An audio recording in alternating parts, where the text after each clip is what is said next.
Hello, Princess, and good morning from the Turnpike. Yes, I am on the Turnpike, a bit unusual, heading up to Orlando because, well, I've been taking the country roads of Florida because they are a much nicer drive and less stressful and slightly shorter, which is good for the Bolt EV. I can make it there on one charge, which is great, don't have to stop, but this time, I thought I'd try something different, and that is, well, basically a normal drive for South Floridians up to Orlando, which means the Turnpike, which means driving the Turnpike at the speed limit, which is 70 most of the way, and, well, using the air conditioner and the stereo and all the other entertainment bells and whistles. So that, I know, is a bit of a stretch, for the Bolt EV, just because of the high speed and using the air conditioner the whole way. I mean, I can do it, you know, if I adjust certain things, but it just takes longer. So I wanted to see what it would be like to try a normal trip on the Turnpike and see how long it takes on either 27 or Old Canoe Creek Road, and then 441 for part of the way, and then by Pahokee, I think it's Pahokee, or Belle Glade, actually, or both, I think. Either way, it does take about 5 hours because the speed limits are pretty low, like 45 a lot of the way, and, well, yeah, a good thing, though, is there's very few stoplights, unlike 27, so that's why I kind of prefer that drive anyway. It's, again, more scenic. Love seeing the Florida countryside, but, well, here I am on the Turnpike. I was going to do this starting off at 100%, but with errands yesterday and Grandma wanting to go for a ride, it didn't happen, so I set it at 85%. So I think today's goal will be a battery-healthy drive to Orlando, which means I started off 85%, you know, it's a little bit out of the recommended range, you know, of 80%, yeah. I'm going to charge before she hits 20%, which should be at Fort Drum, although Fort Pierce is an option, depending on how things go, and then charge up with enough miles based on the guessometer to arrive in Celebration with a 20% left. Preferably, well, 20% would be the goal, but 21% is fine, or maybe 19%, I don't know, life on the edge, right? And, well, yeah, so that is my mission for today, a battery-healthy trip to Orlando from Miami. Okay, well, time to keep driving. I did take some telemetry, so I will show you that now, a bunch of zeros, but anyway, I kind of just did it to remind myself of where things were and to remind myself to track the time. All right, well, gonna keep driving, and well, the computer said Fort Drum is just under 2 hours away, I think. I don't know. Either way, it is a rainy day, so and the wind is easterly, so that shouldn't cause a very large difference either way.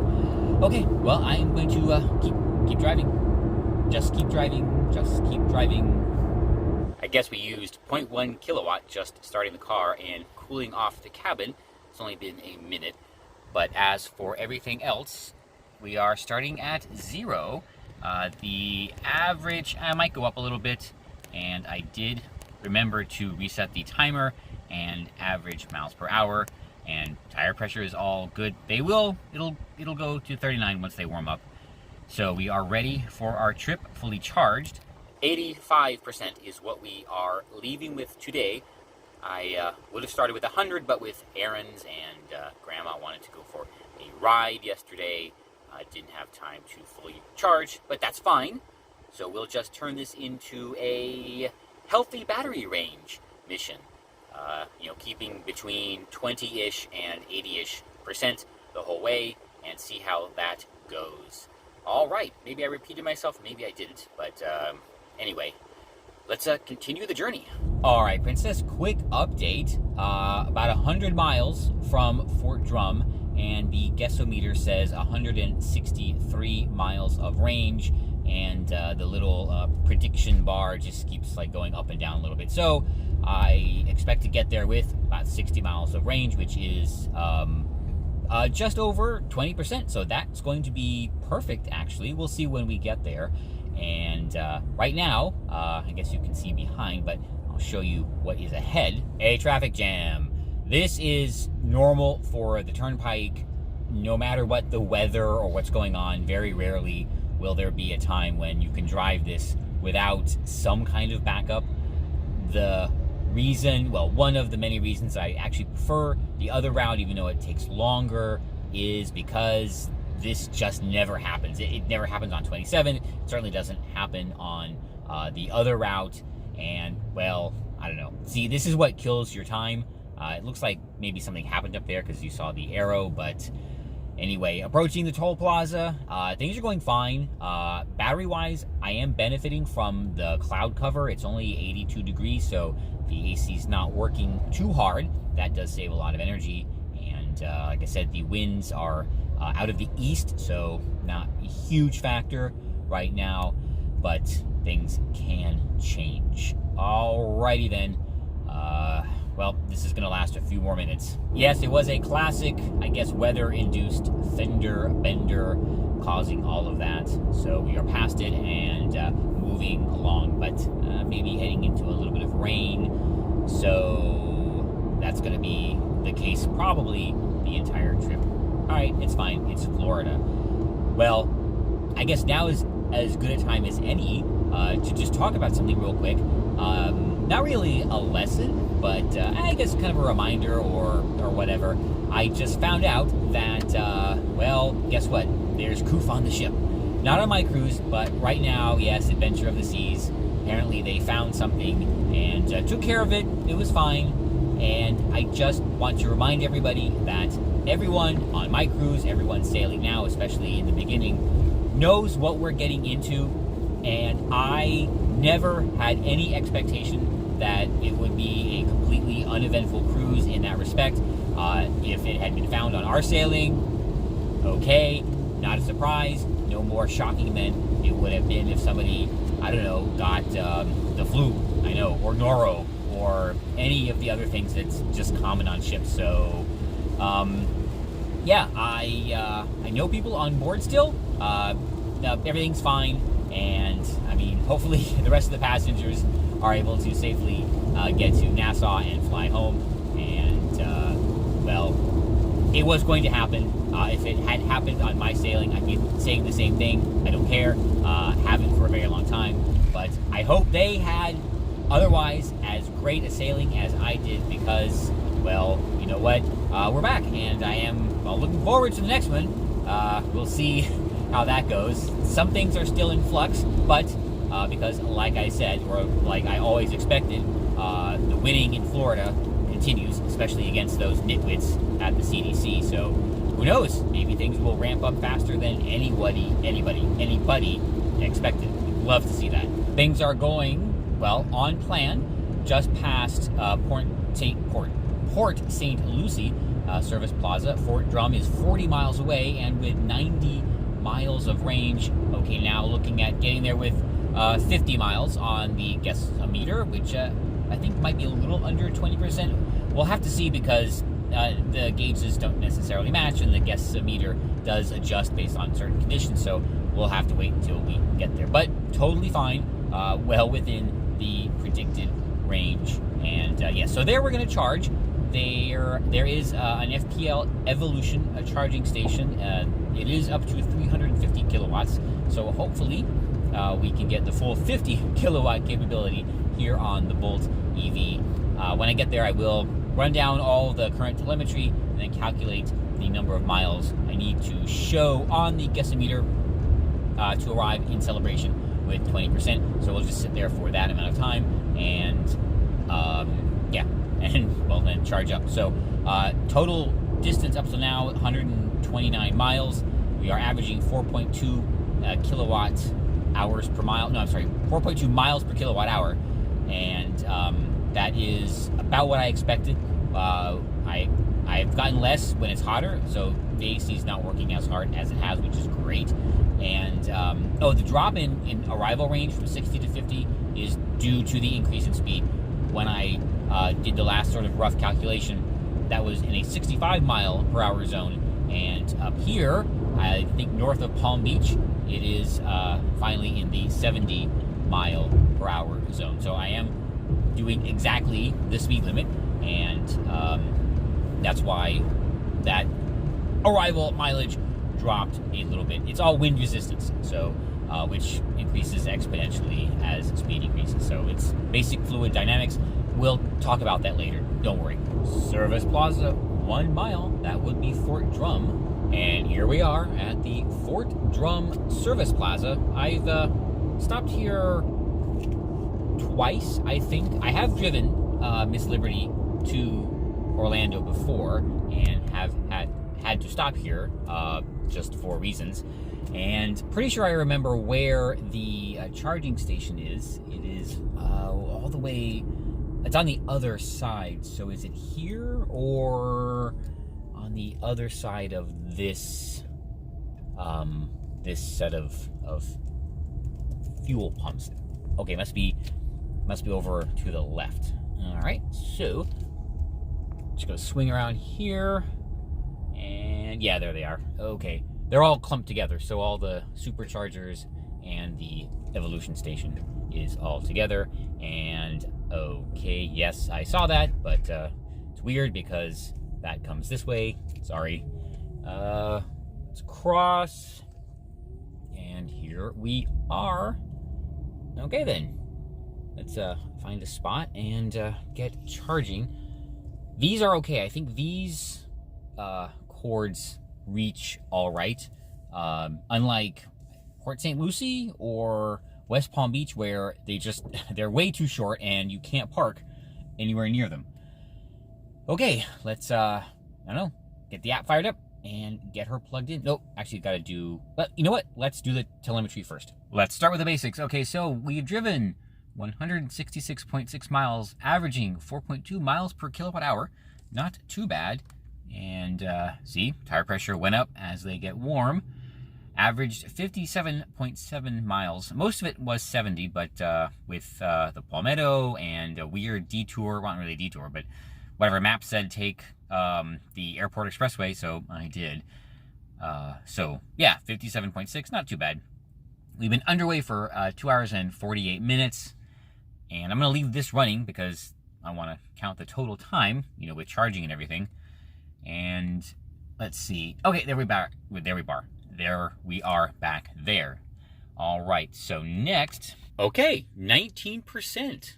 Perfect, a perfect arrival.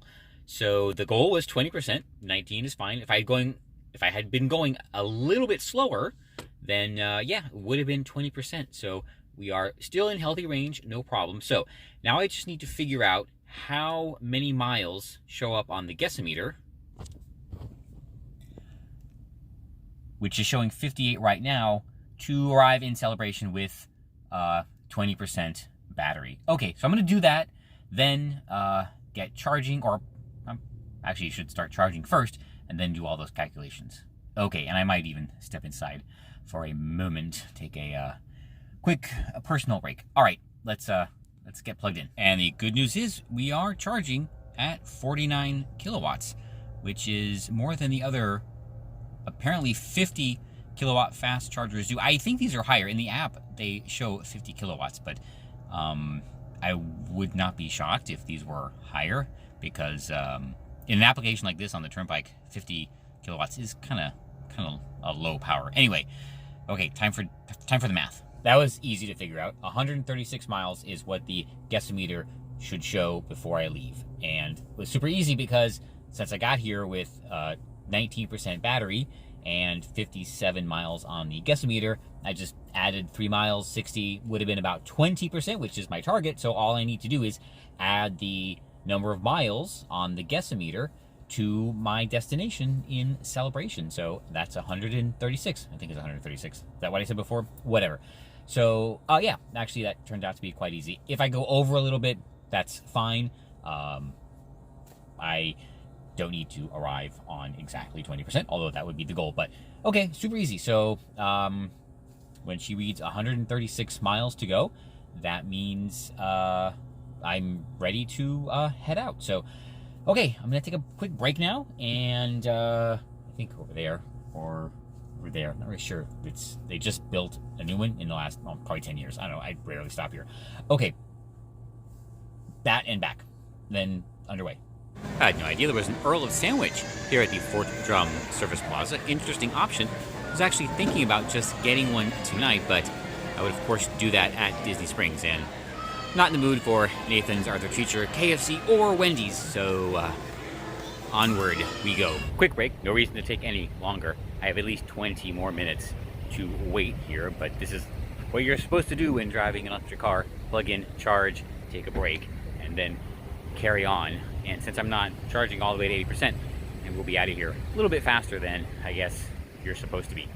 All right, my actual plan for today is to just quickly unpack and move everything in, and I kind of like to go to SeaWorld, and I can charge up the rest of the way there in the parking lot or nearby, and get a jump start on the weekend. So probably be moving around a lot. I have some park reservations, and just want to check things out. All right, gonna go and sit in Miss Liberty for a little while, and as soon as we are at whatever I said, 136 miles, we are on our way. I did not calculate the percentage required, but we're already at 43%, 52 miles added, although that is, I believe, just an estimation by the station itself. And oh, there you go. Okay, so one of the apps is wrong. This is 125 kilowatt shared. I think it's just shared with the one next door. Either way, that's why we're getting the full 50. And wow, $4.90. Okay, that's why I'm gonna charge at SeaWorld. Well, this might have been just the perfect break, already at 136 miles. So yeah, 45%, $5.20. I think it's time to go. All right, so let's get unplugged and get underway. Whoa, 137 miles. Oh, wait, hold on. Let me stop it before I go way over. All right, the charger is being just a touch dramatic. Station needs maintenance. I don't think so. I hit the stop button in the car. Done that plenty of times. So hopefully I didn't break it. Oh boy. That's all I did. I hit the stop button in the car, okay? Well, there's the totals from the station. $5.32. Energy delivered 17.729 kilowatt hours. Was here from 5:13 to 5:34, and well, okay, well, you saw it. Didn't have a chance to read it. And well, she's back, all good, ready for the next customer. So no, I did not break it. All right, princess, I made a mistake, I think, but something I really hadn't considered. The guessometer is now down to 115, and that's because when I did it last time, I had the air conditioner off, and just, for the noise, and it did not take that into account. And now that I think about it, it does take that into account real time. So it's 115 with air conditioner, whereas previously it was showing 136 without the air conditioner. I have noticed that. It didn't really click, but now I'm gonna have to plug in and sit here with the AC on for a while, and to get to the actual 136 miles that I need. So let me just show you. I'm gonna turn the AC off right now, and it should pop back up to, there we go, back up to 136 miles. Okay, all right, good to know. I will remember this for next time. So back on goes the AC, and okay, we're gonna plug in again and be here for just a few more minutes. Huh, okay, we learn something new every day. That's what's important. And we're charging again, fortunately, back up to 51 kilowatts. So hopefully this will only take a few extra minutes. But now I know to leave the AC running. All right, same mileage, 136. And then we are good to go. But I will say, the charging process isn't hard, but it's still harder than it needs to be compared to fueling up, which is you just insert the nozzle, do the credit card, and it starts moving fuel. It's not uncommon to have to to do this process a couple of times. This time, for whatever reason, ChargePoint decided to just forget about all my payment information, so I had to add another payment method. Okay, whatever. I chose Google Pay, but then it had me add more stuff. I mean, just more steps to the process that it's never done before. Apparently, the Bolt, and I think I've noticed this before, and it has a timer when you plug the charge cord in. If you don't start charging within, I don't know, maybe it's a minute or two, it just pretends like it's not there. So I had to stop the charger, get out, unplug, replug, start the process again, and now we're finally charging. So I've had to go through these gyrations, frequently enough to kind of be frustrated by it, but whatever. Still, probably a total of $7 for this whole thing. Actually, you know what? Okay. Now I'll know exactly how much it costs me to air condition the car from here to Celebration. There you go. That's an interesting number to know. But all right. Well, we're already up to 123, so this is only going to be a couple more minutes, I think. And yeah, then we'll be good to go. I did find out something very interesting from some friends on Adventure of the Seas. Yes, some people, they did test positive for the COOF, but apparently they were flown back in a private jet. At least that's apparently the rumor that's going around the ship. It could have been a medical flight, or it could have been an actual just charter airplane. I mean, we're probably not talking one of these like luxury business aircraft. I mean, who knows what it was, but it was apparently a private flight. Okay. Yeah, you know what? If I had known that was an option, maybe I would have carried around a vial of DNA with me for no reason whatsoever. Mm-hmm. That's stupid, really, because a couple reasons. They're essentially being rewarded for, having this happen to them. It's also stupid because they could have just taken the ferry, or they honestly could have just flown commercial. And yeah, no, just stop. People fly commercial airplanes every day in this country that are, well, maybe shouldn't be there. Maybe they don't know. Maybe they do and don't care. That would be kind of sucky. But I'm just going to go with a lot of people fly without knowing that they shouldn't be flying.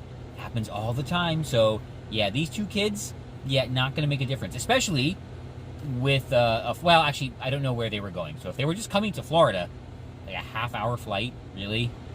So very, very interesting. I'm just gonna say, kind of ridiculously unnecessary, but totally, forced on everybody by the nitwits in Atlanta who still labor under this really crazy impression that preventing 2 passengers from flying into the country is going to have any material effect on anything.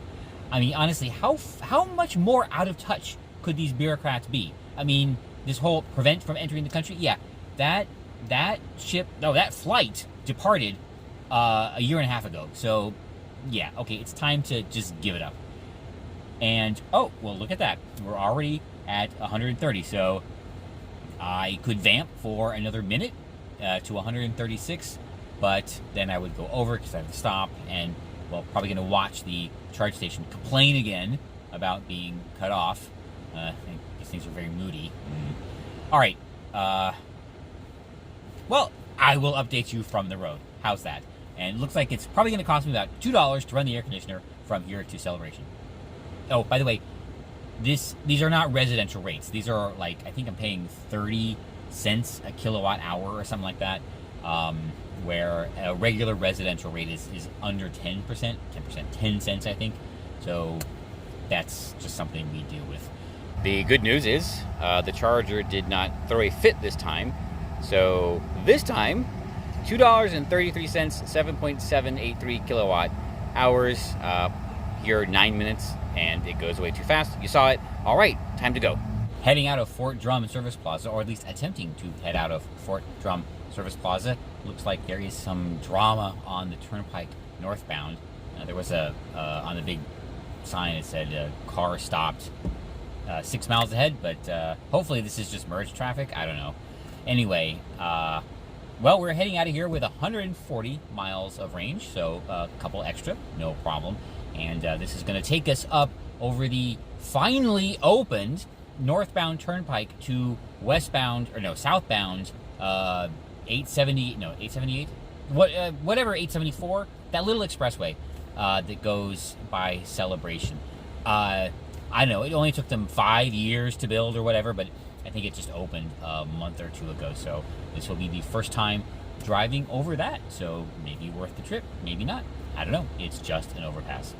Just one quick note. I'm not going to show you because we're already plugged in. We are leaving with the clock at 3 hours, 29 minutes, and 30 seconds. So, well, I'll do that math later. But no, it is not just a minor thing. The map says this is a 31-minute delay. Like I said, this always happens on the Turnpike, which, I don't know, means it is better just to take the less traveled path. Hopefully, whatever caused the delay has been cleared up quickly, because traffic is moving not at normal speed, but faster than it would be if the backup was still there. So I guess won't cost us too much. Oh, and the estimated delay on the map is dropping quickly. All right, not the worst thing in the world, but still annoying. Here is our first time for today, our first thing for today, our new thing for today, however you want to put it. This is the finally open northbound Turnpike to southbound 417. That's what it is. And I remember this has been, I know I said it before, this has been under construction for years. And because I remember when I first started coming regularly, you would have to go, off to 417 north about a mile or so, and basically get off, do a U-turn, and come back to head over to Disney World or Celebration. Well, this bridge finally is open, and this is the first time that I'm driving with it. In fact, I think not even a month ago, all of the online maps still hadn't been updated, and it would have sent you that way. So, well, here we are, after years and years of patiently waiting. We are driving on an on-ramp. Not an on-ramp. Well, I guess it is an on-ramp to this expressway. So, okay, an off-ramp, then an on-ramp. I don't know. Just crazy engineering or roadway engineering bureaucracy terminology. I don't know. All right, well, I don't know. It's still a few miles to Celebration, so not too long. I think maybe 10 minutes. And, yeah, we're actually going to be, I think we're going to be over on percentage by the time we get there, but we'll see when we get there in just a few minutes. And we are here in Celebration. Just stopped the timer at 4 hours, 55 minutes, 65 miles left. And let's see, our total distance traveled was 242.9 miles and an average of 4.1 miles per kilowatt hour. Not too bad. So more numbers. I really wish Chevy would let you see all of this in one place, because we have to go to one more screen now. Whatever. All right, so 59.8 kilowatt hours used. That actually means I could have made this trip with a full charge and arrived with, well, 6 kilowatt hours left. It is a 66 kilowatt hour battery. That would have been about, well, at this rate, that would have been 25 miles left, which would have been 10% battery. So, I mean, not too bad. That does mean that I would have only had to charge 10% at a charging station on the way. So that's good to know. All right, one more screen, and according to the car, we have 26% left. So over by just a little bit means I could have spent a little less time at the charge station than intended. Although I think the slow driving after getting back on the Turnpike because of the accident and around here is what saved that energy. And it might have gotten a little bit cooler. It did rain a little bit, so the AC would work a little bit less as well. And we are safely in Celebration. A great experiment. Worked out pretty much like I thought it would. I arrived here with more than enough, or more than expected, charge, which is fine. For reasons that make sense. The trip time, however, was, wow, 4 hours, 55 minutes. And that was longer than expected. I remember people always saying, oh, 3 hours, 4 hours. But I was only charging for maybe 20, 25 minutes. I mean, I wasn't there that long. And I would have to stop anyway in order to make it here on a full charge without hitting like 10%. And I wouldn't want to do that anyway. So maybe 4.5 hours. The thing is, the Turnpike is a little bit longer. I mean, it's a higher speed limit, but it's a slightly further distance. And traffic. There's always some kind of traffic or an accident or whatever. And the back roads, 27 or by Okeechobee, is a little bit slower, 45 or even 65 in some places on 27.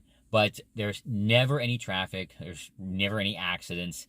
Because it's slower, I definitely do not have to stop. I've done that run many, many times without really worrying about it. And with arriving at either end with enough, not really a dangerously low amount on the battery pack. So I think I will continue to do that because Turnpike didn't really turn out to be any faster or not fast enough to make up for, just driving on the Turnpike and the risk of getting stuck in a traffic jam. So, and it's, well, I don't say it's expensive, but I think it's like $20 in tolls from Miami to here. That's on the Turnpike and 417. And if you don't take 417, it's like an extra half an hour. So, yeah, I would do that anyway.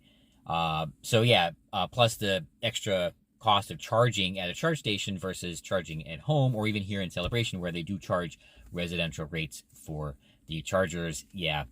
So about $25 extra to not really save any time, and not really a nicer drive because it's the Turnpike. But so okay, great experiment. Got what I wanted. Wasn't that great. Thus is the EV life, but that is why I am thankful for my problems.